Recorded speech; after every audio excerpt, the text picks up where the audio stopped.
Kambeini ya mbirarũ ya Kabete, President hamwe na atongoria angĩ thirikari-inĩ mekinyĩtie gũtongoria ũrugũria wa waaki wa thibitarĩ ĩno.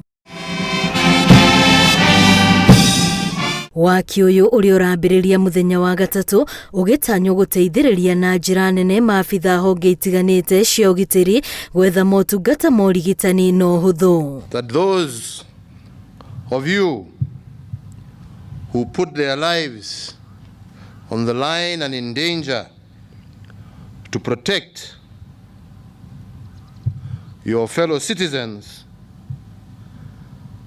are assured of the best possible medical care that can possibly be given. Gũkinyanĩria mũbango wa thirikari wa ũrigitani ũtarĩ marĩhi, President augĩte kũrĩ na mũbango wa gwaka thibitarĩ ingĩ icagi-inĩ itiganĩte gũkũ mũciĩ-inĩ wa Nairobi. We are building new hospitals at Kenyatta University, as well as a number of other hospital facilities that we shall be opening across the country to ensure that our people have access to health care, which I believe is the foundation of a sound, healthy, secure, and prosperous nation.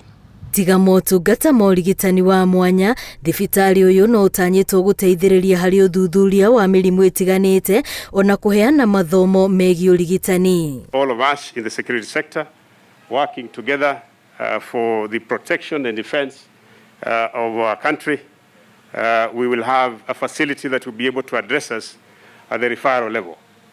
And this level 6 hospital will go a long way to ensure that our forces across the security sector are ready to deliver on the constitutional mandate to protect the territorial integrity of this nation and to provide security for our citizens. President nĩeranĩire gũthiĩ na mbere na kwagĩrithia motungata ma ũrigitani bũrũri-inĩ na njĩra ya gũtigĩrĩra motungata mathibitarĩ-inĩ marĩa marĩ kuo nĩ magĩrithio ona makĩria.